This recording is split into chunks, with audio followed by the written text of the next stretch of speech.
Assalamualaikum warahmatullahi wabarakatuh. Perkenalkan, nama saya Andi Mitalini Rajaswadi. Di sini saya akan memaparkan secara singkat jurnal yang berjudul Fenomena Kejahatan Cyber yang Berdampak Terhadap Anak-anak sebagai Korban di Indonesia. Pesatnya perkembangan dan penggunaan teknologi informasi saat ini membawa dampak pada semua lapisan masyarakat. Namun, tidak dapat dipungkiri bahwa perkembangannya juga diikuti dengan meningkatnya jumlah kejahatan yang terkait dengan dunia cyber. Kejahatan di dunia maya atau cybercrime saat ini sudah seharusnya menjadi perhatian semua pihak. Hal ini disebabkan karena kejahatan juga dikategorikan sebagai kejahatan yang luar biasa dan berdampak serius bagi masyarakat dan selalu mengancam kehidupan warga negara, bangsa, dan negara yang berdaulat. Kejahatan ini adalah sisi terburuk dalam kehidupan modern masyarakat informasi karena kemajuan pesat teknologi dengan meningkatnya insiden kejahatan komputer, pornografi, terorisme digital, perang hoax, bias informasi, hacker, cracker, dan sebagainya. Perkembangan internet saat ini telah berkembang sedemikian rupa atau yang sekarang ini disebut 2.0. Namun, meluasnya penggunaan layanan internet yang ditawarkan telah memberikan pengguna individu target potensial untuk penjahat cyber. Nah, salah satu sasaran kejahatan cyber adalah anak-anak. Muhammad Syauqi menegaskan bahwa penggunaan cyber juga berdampak pada anak berupa pelecehan seksual anak secara online sebagai masalah yang semakin terlihat di masyarakat saat ini dikarenakan meningkatnya aktivitas ilegal. Komisi Perlindungan Anak Indonesia atau KPAI pada tahun 2011 menyebutkan bahwa jumlah anak yang menjadi korban pornografi dan kejahatan online semakin meningkat.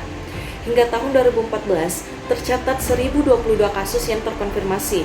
Anak yang menjadi korban pornografi online jumlahnya sebanyak 28%. Objek tontonan porno sebanyak 15%, dan anak yang menjadi korban kekerasan seksual online sebanyak 11%. Sementara itu, 24% anak-anak diduga memiliki materi pornografi. Dari keseluruhan data yang diperoleh, membuktikan bahwa keamanan mengakses dunia maya bagi anak-anak masih dipertanyakan, karena internet seharusnya menjadi jendela dunia bagi mereka dalam memperluas pengetahuan akan sesuatu yang berhubungan dengan sains dan ilmu pengetahuan lainnya. Tetapi, kenyataannya berbanding terbalik. Kehadiran internet malah menjerumuskan mereka agar terjerat ke dalam dampak negatif dari kehadiran media sosial.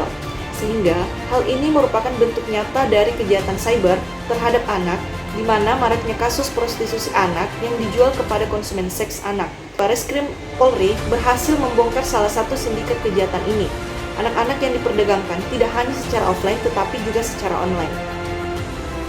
Jual beli anak melalui media online adalah kejahatan yang ditujukan terhadap anak dengan memanfaatkan informasi dan teknologi sebagai media untuk berkomunikasi, menampilkan, mempertunjukkan, atau mendistribusikan pornografi anak atau aktivitas seksual anak. Anak-anak menjadi sasaran kekerasan seksual dan menjadi objek seks komersial. Penggunaan anak untuk tujuan seksual online melalui media internet sudah banyak ditemukan oleh penegak hukum. Beberapa kasus telah masuk ke pengadilan, tetapi sebagian besar kasus tersebut gagal menghukum pelakunya dikarenakan sulitnya mengakses korban kejahatan. Kasus kejahatan seksual online pada anak di masa mendatang diperkirakan akan meningkat seiring dengan tingginya penggunaan internet di Indonesia. Berdasarkan fakta tersebut, tentunya perlindungan anak korban kejahatan mayantara harus menjadi perhatian serius bagi pemerintah dengan langkah penanganan yang tepat untuk melindungi anak dari kejahatan cyber. Direktorat Cybercrime Bareskrim Polri telah mengumpulkan jumlah kejahatan cyber selama 5 tahun terakhir dari tahun 2012 sampai dengan tahun 2016.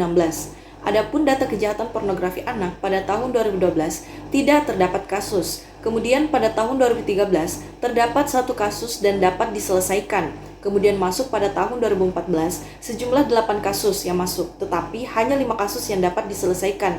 Kemudian pada tahun 2015 terdapat 29 kasus di mana hanya ada 1 kasus saja yang dapat diselesaikan. Dan pada tahun 2016 terdapat 5 kasus dan tidak ada satupun kasus yang dapat diselesaikan. Data Direktorat Reserse Kriminal Mabes Polri menunjukkan adanya peningkatan kejahatan dunia maya yang menimpa anak-anak setiap tahunnya dan tidak ada penanganan yang signifikan masing-masing yang diketahui berdasarkan jumlah kasus yang ditangani. Dari beberapa fakta dan data yang diperoleh tadi, menunjukkan kejahatan cyber yang menargetkan anak di bawah umur terus berkembang dari segi bentuk dan modusnya. isu pencegahan dan pemberantasan kejahatan cyber harus menjadi prioritas baik pemerintah maupun penegak hukum, serta seluruh lapisan masyarakat. Anak-anak yang masih belum dewasa, baik secara fisik maupun mental, serta kurang pemahaman dan pengalaman harus diprioritaskan untuk perlindungan bagi mereka. Meningkatnya jumlah kejahatan cyber membutuhkan energi dan sinergi dari sisi regulasi serta kemauan dari aparat penegak hukum dan seluruh lapisan masyarakat, termasuk khususnya orang tua dan keluarga. Perangkat hukum yang dimiliki Indonesia haruslah cerdas dan efektif dioperasionalkan. Meskipun banyak kendala di jalan karena distribusi yang kurang terintegrasi dalam undang-undang, tetapi dalam hal ini diharapkan ke depan kejahatan dunia maya yang menyasar anak-anak harus dipandang sebagai kejahatan yang serius sehingga diperlukan penanganan yang serius pula untuk mengatasinya. Nah, itulah pemaparan singkat saya mengenai jurnal tersebut. Semoga apa yang saya sampaikan dapat dipahami. Lebih dan kurangnya mohon dimaafkan. Wabillahi taufiq wal hidayah. Wassalamualaikum warahmatullahi wabarakatuh.